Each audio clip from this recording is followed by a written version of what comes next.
welcome to today's episode.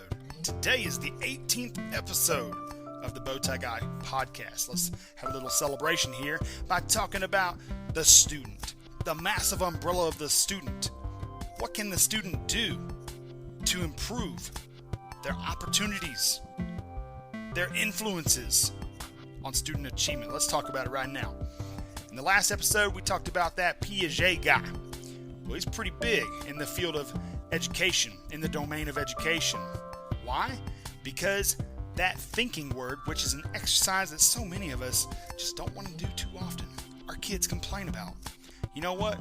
Thinking is the mother of all invention. I'm serious. Metacognition, thinking about thinking. We need to teach this new generation of learners how to think. We do that by equipping them with tools in their tool belts, strategies that they can reach down into the tool belt and utilize at any time to accept, exceed, excel any challenge that's laid before them. Get it, got it good. If not, you probably should. Let's move on to the next high yield strategy that can influence student achievement. Prior ability. That's almost 100%. If a child is successful in a grade level, chances are they're probably going to be successful in the next grade level. So much so that they have developed a self-efficacy, an ability, an innate ability to recognize, not only what they can do exceptionally well, but they also recognize their limitations as well. That's self-actualization, and baby, that's big on the radar. Let's talk about this. We talked about self-reporting grades in the last episode. Peer assessment, huge. Self-assessment, even bigger. Now, why does the teacher have to carry the burden of assessment? Education was not designed to be that way, cuz. Look, and I even got fresh and fruity with it. What would happen if you sent home, I'm serious now, you think I'm playing, if I'm lying, I'm dying. If you sent home a child's assignment and you gave the parent or guardian permission or, guidance to grade that child's work on what they think is acceptable, what they think meets the standard or exceeds the standard or does not meet the standard. It'd be interesting insight into what their expectations are of their student. But almost 133% of an advantage to students that self-report their grades.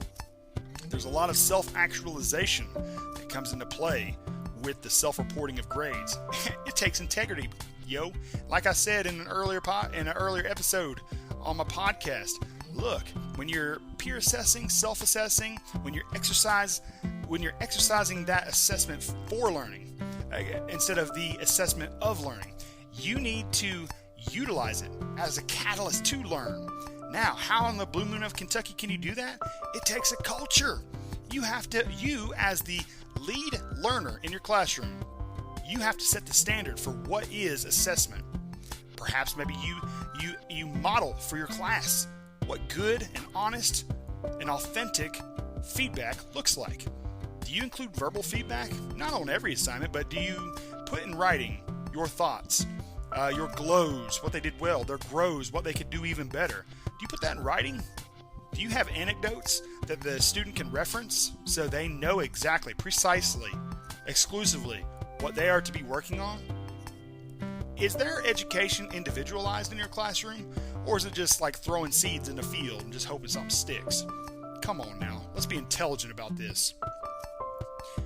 Now, I want to talk a little bit about the implications of ADHD and ADHD without drugs. In an earlier episode, I actually talked about ADHD from my own perspective, but when you have kids who are taking medicines, typically stimulant drugs, that can help them, it gives them the chemicals that they need in their brain to function in an appropriate manner, that they can have a scaffold for success. When a student is given their medication with fidelity, they're looking at a 32% increase in their progress, in their student achievement. Here's some things in a negative light that you need to be careful of, okay? Non-standard dialect use. I am very cognizant that our learners come from a wide multitude of learning environments at home. their vernacular, their spoken language at home may be different than what it is in the classroom. And I'm not talking like a different language like Swahili. No, what I'm saying is the way that they communicate may not be proper English in the world of the grammar Nazi. What I'm saying is sometimes you have to be delicate to the sensitivities of an ethnicity, a race's culture. But you can be sensitive to it instead of correcting them on every nut and bolt of the English language. The English language has enough problems to deal with on its own. It's one of the hardest languages on the face of the earth to learn. And so we need to be sensitive with that, but also it's to a detriment when the student is utilizing in the classroom and is employing non-standard dialect use. It actually impedes their progress by up to 30%. I'm not kidding. If I'm lying, I'm dying, yo. Now, let's check this out. If you want to get checked and wrecked by a fact and figure, if you want your student to decrease their student achievement by 50%, ask them if they're bored. If they're bored, John Hattie, guru, educational guru, in a similar universe as Dr. Robert Marzano in their field of educational research, he has concluded that when a child is suffering from that condition of boredom, they are actually sitting on top of a 50% decrease in the effect size in a student achievement. I'm not playing with you. If a student's bored, it's your fault. And you're like, what am I supposed to be, Mr. or Mrs. Song and Dance Man? No, I'm not saying that. I'm just saying that you need to be innovative. If you're boring your kids, you're not getting the job done. And I'm not saying you're like Pee Wee Herman. You're like popping all over that room with Mr. Fun and Exciting. No, look, we all have our own eclectic, individual, independent, beautiful personalities. But as a good teacher, as an effective teacher, one that's focused on student performance, one that's focused on student achievement, you need to be careful of the influence that you have over your students. If you have an enthusiastic nature about your approach to education, can I tell you something? Enthusiasm is, and will always be contagious. Look, school can be your district, your building, your school building, or your classroom. Look, it can be as flammable as you want it to be. It just takes that spark. You are the spark, baby. Now, if it is what I just said it is, if you have a flammable situation, you're just ready for the spark, that's the culture that you created, and it's a good one. Now, let's shift on. If a child is depressed, they're sitting on top of a negative 36% decrease in their student achievement. I don't know about you, but there's legal mandates as to the student and the counselor ratio in many public schools. Sometimes I feel like, especially in this woke moment of history where all of a sudden we're starting to perk up our ears and starting to take seriously and pay more attention to the calamity that is mental health in the United States. I don't think we have enough counselors. Do you?